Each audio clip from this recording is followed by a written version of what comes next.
Between 1981 and 1982, you had multiple arrests for various drug offenses, which led to your first bid in 1983. Can you tell us how you caught that first bid? I'm a block boy, so I'm on the block. I'm hand to hand, you know.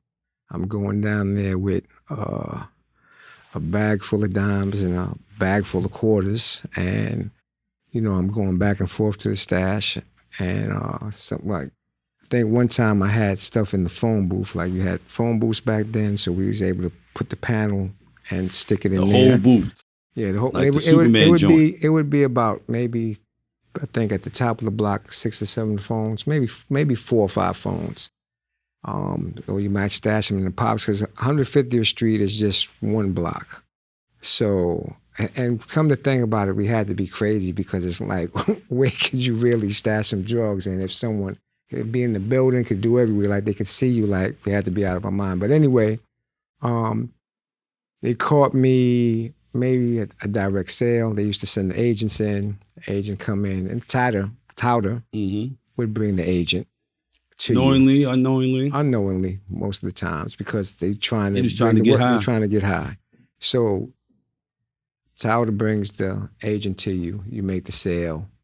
Once they get off the block, they come back and they pull up.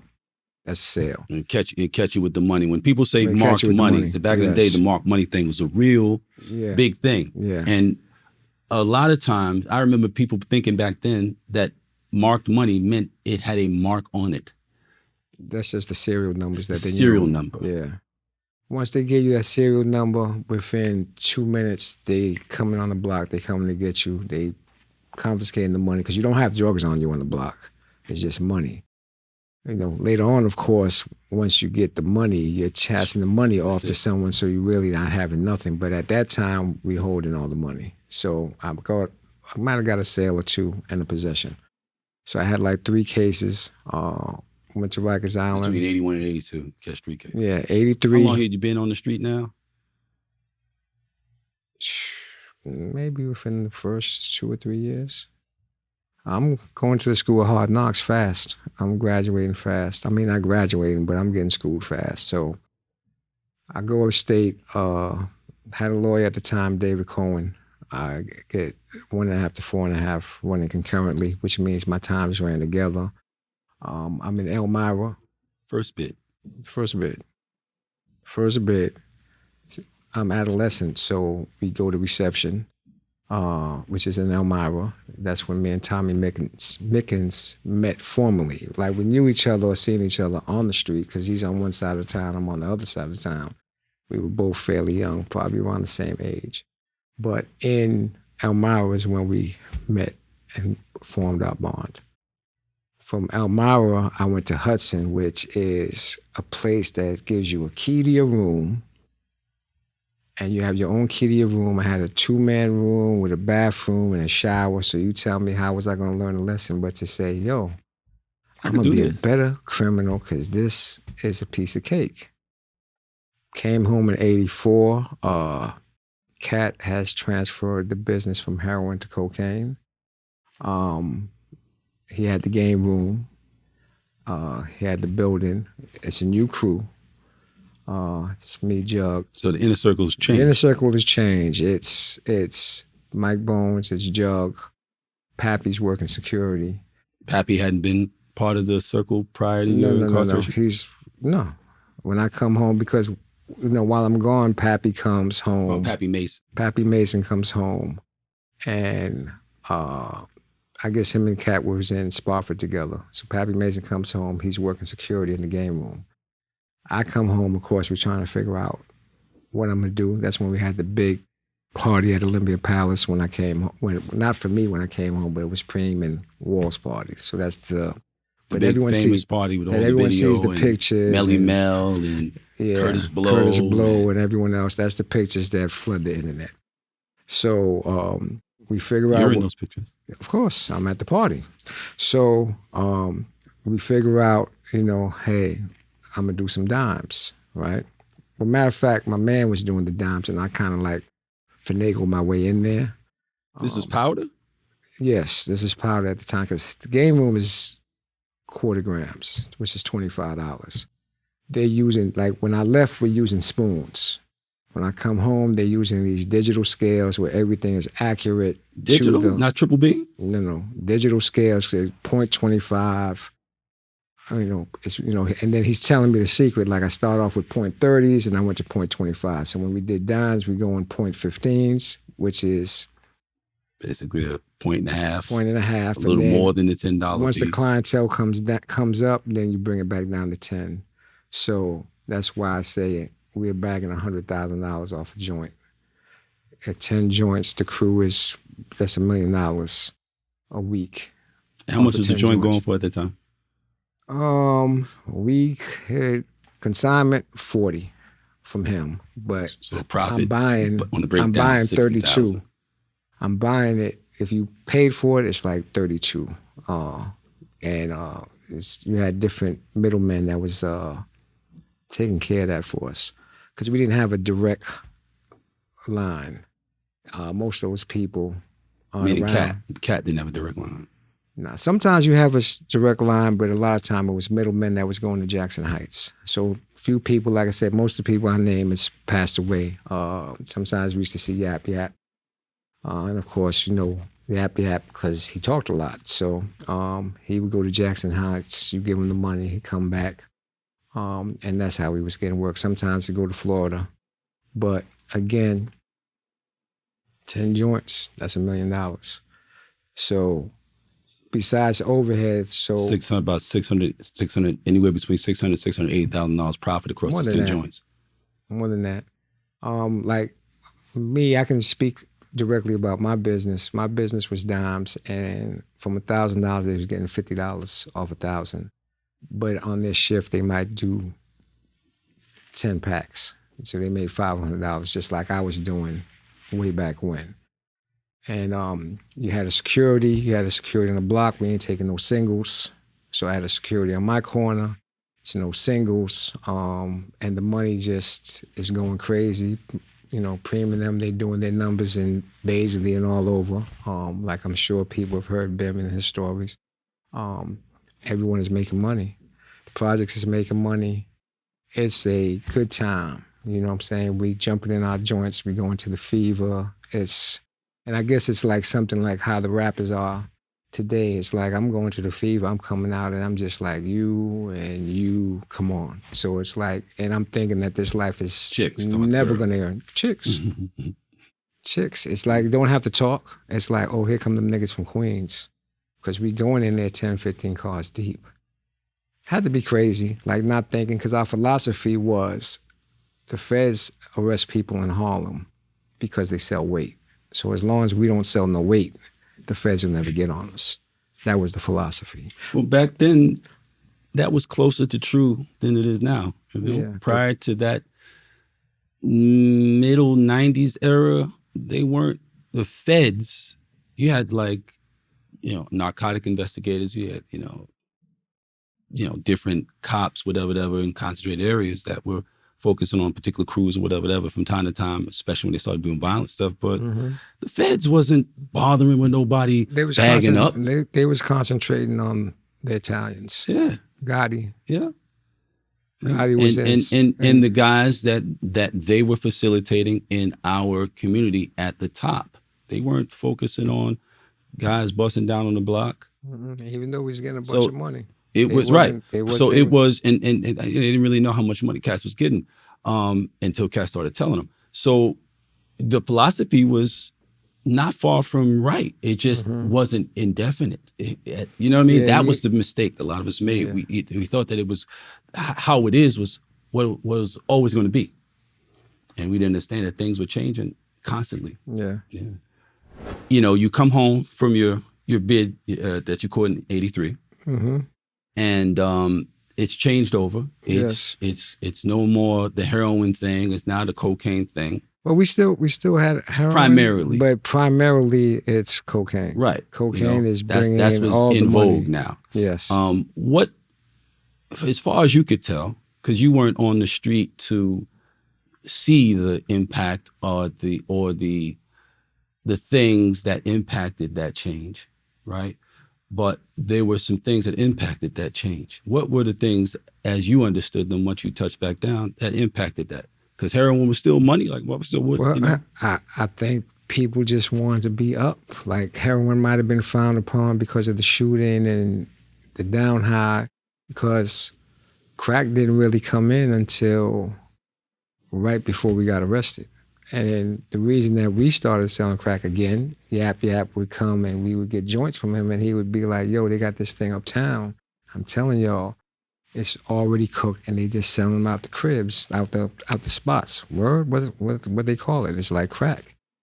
So at first we didn't like it because it was fucking time consuming, because you cooking an ounce and then you got to cut it up, and like, no one wants to go through all this shit. You understand what I'm saying? Because you get the girls and you give them the joints, you know what you're getting because you got a scale. Bottle up girls, yeah. I'm talking about when they bagging up coke. Yep. You got the scale, so it's digital. You know exactly how much you're supposed to get. So now when they come in with this thing and these valves and this other stuff, it's this these cooking other and this expenses, and you know, so it's like, his brother named Muscles. So Muscles used to cook for us. So again, it started with an ounce, and again, it's getting frustrating because it's like, yo, man, this shit is like it's too time consuming. Like, you know what I'm saying? You can't be staying in the house and you're cooking an ounce at a time, and you got a joint, and that's 36 ounces that you gotta, you know what I'm saying? So, you know, Cat, one time he told Mus, like, yo, put 100 in there. 100 grams. 100 grams. Mus did the 100. And so now I've made it a little bit faster. Then it's like, yo, fuck it, put a half in there. Fuck it, do the whole thing. Now, once he does the whole thing, we off to the races, because that cuts the time. It's like, must take the joint, put shit in his, he had long fingernails, so he used to, you know, scrape the pot, do whatever. I don't know how much he was getting paid. I can't even remember, but, you know, he'd take extra scraping, putting the shit under his fingernails, doing all types of shit. They had like a base house. I think it was like the end of the projects, but base house was the term before crack house. Before crack house. Yeah, it was a base house. So, and that's when they would buy the pot and do whatever. So now, when we're doing the crack, that's when Pap leaves the game room as security and has a spot in the projects at the end, and the Bebos is formed. And elaborate, tell people what the Bebos were. The Bebos. What the Bebos were for? No, what was the Bebos? The Bebos, that was Pappy's crew. They put in a lot of work. Yell Bebo when they put in the work. You know, they sold a lot of drugs. They were, Pap was vicious, so he trained his people to be the same way that he was. You said he was vicious? Yeah. Yeah, he was vicious. Here's a man, you got 3.5 to 7 and you do 7 years. You know what I'm saying? Like during the, you know, just to fast forward, during when they picked him up for the parole office, like we're in the Queen's house. Parole officer that got killed. They picked Pap up. They picked Pap up. So we're in there. You know, Queen's house is, a floor is divided into 4 parts. So I'm on one part, he's on the other. Pap get into a beef with a police officer. He's putting baby oil on the chair. He's wrapping his head in a blanket, and he's getting ready to go to war. I'm going to go lock in and just let the squad, like, you have that. That's not who Pap is. Pap is going to be like, fuck y'all niggas, and he's going to go to war, and that's who he was. A warrior. A warrior. You know, warriors need war. Yeah, that's true. Mm-hmm. That's true. That's a good terminology. I gotta use that one.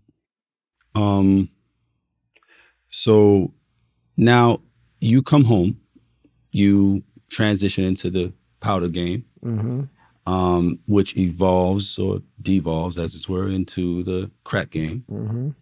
And you and your former, you know, boss now become partners in respect to a legitimate endeavor, right? You open up a grocery store. The grocery store was next to Big Mac's Deli. So we got the grocery store together. And it's legitimate. It's legitimate. There's going to be no drugs in there. know anything. So how do y'all end up catching I mean, from the interim, it's legitimate. Yeah, from the interim, Cat wants to open a game room on 119th, which is Preem territory. Of course, Preem gives his blessing. Says slick stuff to me, like if it wasn't for Cat, you wouldn't be down here. No kidding. I mean, but I'm down here because he put me down here. It's not, I'm not stepping on you. Yeah, like, if you said, okay, so this is why I'm here. But I mean, Preem is Preem. That's my bro. You know what I'm saying? Which is really crazy that he just called right before we started recording. That's crazy. But I guess you got to let it know, like, listen, little nigga. The only reason you down here is because of him. All right, that's fine. But I'm down here. So the time we got busted, I'm leaving 118th, where the game room was, 118th and something, 119th and something. I ride down to the block. At this time, we had also gotten into weed, right? So sometimes we know that one rule is you don't sell drugs out of the establishment. They can't come in. Can't come in. Game room, they got to, no matter how cold it is, they have to come outside of the game room and serve the narcotics outside, because if you serve them inside, they have reason to come inside the establishment. So that's the reason that everything was done outdoors. I was on the other side with dimes, so we had a hallway. They got to come. Well, that didn't matter. Like, you could come in the hallway, it was a building, but the establishments. So you had weed in there on the table. Of course, there's guns in there because there's guns wherever we're going. That's just the lifestyle that we live in. And then you had some dope and some coke in the desk. Maybe it was just coming by on the stopover in between, like a stop, like it's going to be a couple of minutes. But, weed, we're not looking at that as nothing, even though it's a pound and they're bagging up the pound to send somewhere. So lo and behold, I go in there and say, what's up? And when I look up, the police are in the back of the grocery store. With guns drawn. It's me, Jug, Cat, my little man that worked at the game room with me. He came down there with me, and another girl that was bagging up.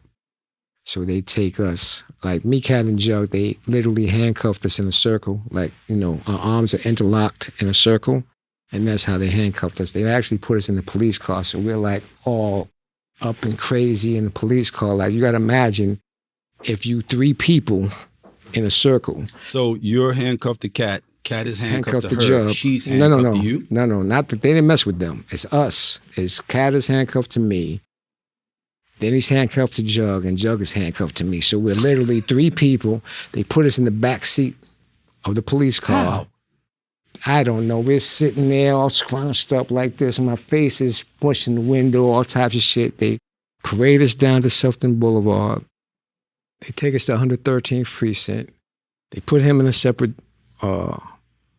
bullpen. Cat. They put Cat in a separate bullpen, and everyone is coming from all over the place. Like from all over, everywhere, every precinct, Manhattan, Gold Shields, this, that, because it's like, we got them. Now, at this point, quick question. How much was a pound of weed back then, if you can recall? I don't know. Might be at the, I don't know. I don't know. $1,000? I don't know. I know we got 50 pounds of weed. And it was regular? Regular, Reggie. Oh, okay. Yeah, Reggie. This is 85. It's not, I mean, you had some smokers that would go uptown and get the Sesamillion. I think that was the seedless weed back then. Mm-hmm. The chunky black. Mm-hmm.